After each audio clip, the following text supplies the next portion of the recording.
Why deep thinkers often walk alone, the curse of seeing too much. Have you ever noticed that the more you understand, the harder it is to connect? That the deeper your thoughts run, the more distance you feel from others? You're not imagining it. Throughout history, society has always had an uneasy relationship with deep thinkers. Not because they were wrong, but because they dared to see beyond the surface, and that makes people uncomfortable. Look at the past. Nietzsche, Hypatia, Simone Weil. Their ideas weren't embraced. They were questioned, sidelined, or even condemned. These weren't failures of logic. These were consequences of clarity. The more truth they unearthed, the less they fit into the world around them. But why? Why does thinking deeply come with such a heavy social cost? The answer lies in how we, as humans, respond to challenge, especially when it's invisible. When someone runs faster than us, we applaud their speed. When someone lifts heavier, we respect their strength. But when someone thinks in ways we don't understand, we don't admire. We retreat. Psychologists call this cognitive dissonance. When a person's ideas contradict what we believe, it causes mental discomfort.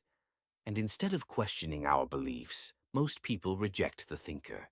The paradox is this: deep thinkers don't even have to speak to provoke discomfort. Their silence can be enough. Their presence alone reflects back what others would rather ignore, and the mind resists that mirror. We humans don't just fear being wrong, we fear being exposed. Now, compare this with how intelligence is treated in groups. Studies have shown that in private, people are more open to complex ideas, but in public, they resist. Why? Because social standing is at stake. Admitting someone is smarter might feel like losing status, like losing face. So, what does society reward instead? Not truth, but certainty. In group settings, confidence wins, not depth. Charismatic personalities who speak with conviction, even if they lack substance, are celebrated. Meanwhile, thoughtful voices, full of nuance and uncertainty, are often drowned out. This is the cruel irony of the modern age. Intelligence is respected in theory, but avoided in practice. And it's getting worse. Social media, designed for speed and simplicity, leaves no room for depth. Thought-provoking ideas are reduced to 15-second clips, and the loudest opinions dominate. Deep thinkers who value precision and context struggle to fit into a world that rewards quick takes and catchy headlines.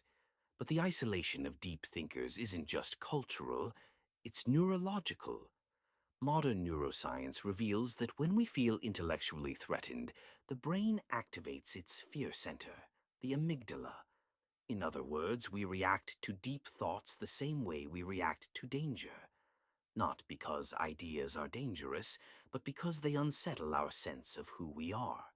This fear traces back to our evolution. Our ancestors survived by fitting in, not standing out. Tribal life meant safety. Those who challenged group beliefs risked rejection, and rejection often meant death. That instinct still lingers today. The deep thinker becomes the outlier, and the outlier becomes the threat. So, what does this mean for thinkers today? It means that the path of deep thought will often be a solitary one, not because it has to be, but because few are ready to walk beside you. Arthur Schopenhauer once wrote that the more intelligent you are, the more you suffer. For him, awareness was not liberation, it was a burden. To see clearly is to see too much.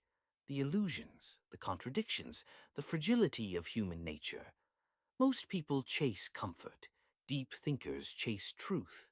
And truth, by its nature, is rarely comfortable. This doesn't mean intelligence is a curse.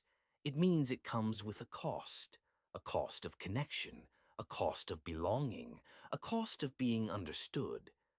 But maybe that's the point.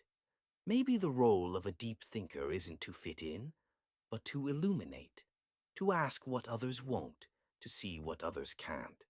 and to walk the path that few dare to tread, because while the crowd runs toward comfort, the deep thinker walks alone toward truth.